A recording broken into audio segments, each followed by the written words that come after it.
All right, so it seems like the Biden administration has heard our cries and our pleas, and they have extended the pause on federal student loan payments until May.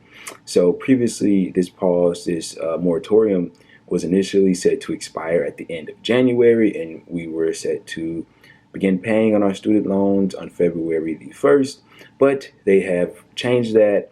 And I'm going to get into why, and I'm going to talk about what this means. But firstly, let me read you just a little bit of this NBC News article that gives you a brief rundown of the situation. So the Biden administration announced Wednesday that the moratorium on federal student loan payments would be extended through May the 1st as the highly transmissible Omicron variant of the coronavirus poses a new threat to the economy. In a statement, President Joe Biden said millions of student loan borrowers are still coping with the impacts of the pandemic and need some more time before resuming payments. The White House maintained for months that Biden would not extend the pause beyond January 31st deadline, warning borrowers that they should be prepared to resume payments in February, even as COVID case numbers increased and as inflation concerns gripped the country.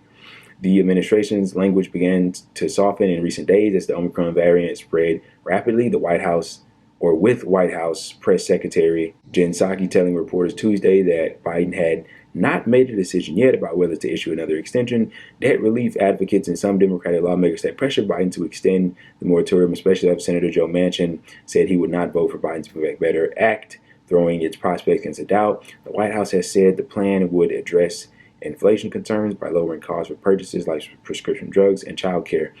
And I quote, the Omicron variant is a scary reminder that the pandemic is still a serious concern and Americans cannot be crushed by student debt as they shoulder this health and economic crisis, Natalia Abrams, the president of the Student Debt Crisis Center, said in a statement. Some Democrats have also argued that it would be a poor political decision for Biden to restart student loan payments, which have been paused for nearly 2 years ahead of a difficult midterm elections year. Representative AOC tweeted last week that it was delusional to believe Democrats could get reelected without acting on student debt relief, among other priorities. The moratorium began in March 2020 when former President Donald Trump signed into law the CARES Act, which paused student payments through September 2020 and eliminated interest rates for the roughly 42 million borrowers.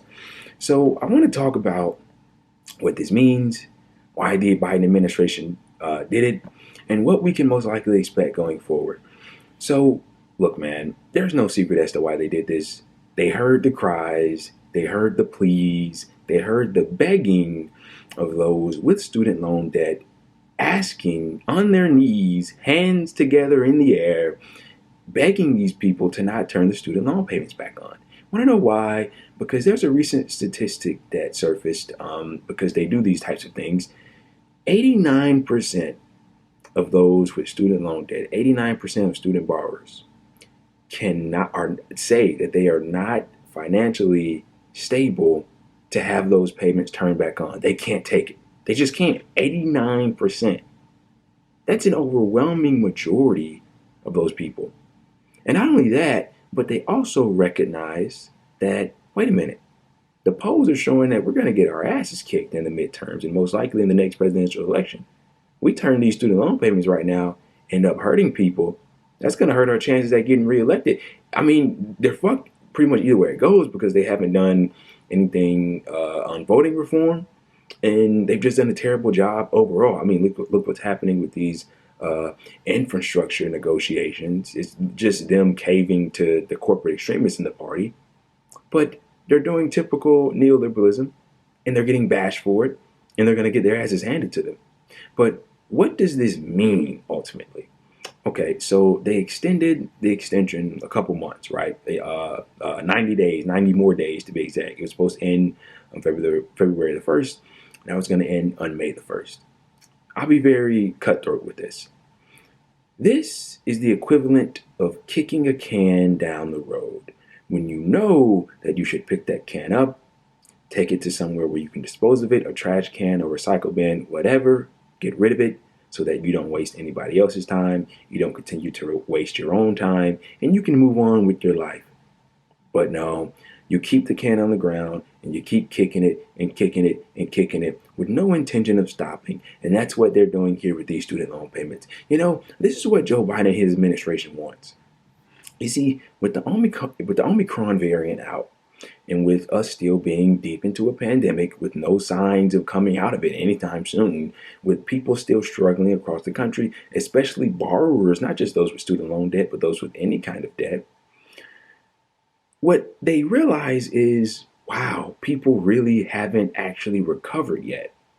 And with this student loan extension, this extra 90 days, all this is they're prolonging the time that they're trying to give to us so that we may recover enough so that they can then feel good about turning the payments back on. Let me say that in a different way. They're trying to wait. They're waiting this thing out, guys. It's a waiting game. They're trying to wait until the economy gets in a certain shape, until the statistics aren't as harsh, until things don't look as bleak, until they can finally justify and feel good about saying, we think that the student borrowers can pay now, and then they want to turn it back on. That's it. That's all it is. 89% of student borrowers say they aren't financially in a position to pay. Maybe when that statistic reaches to about 65% or 60, then they'll turn it back on and feel good about it. That's all this is. But I got bad news for you. That'll never happen. People are never going to be ready for you to turn these things back on. Once you turn them off, they got hit with this stark reality of, wow, this is what life is like when I'm not crippled by debt. And the funny thing about it is, I say that as if we are living such flourishing lives. We're in a pandemic. Many people are struggling. Many people need relief. You've reneged on every promise that you've made.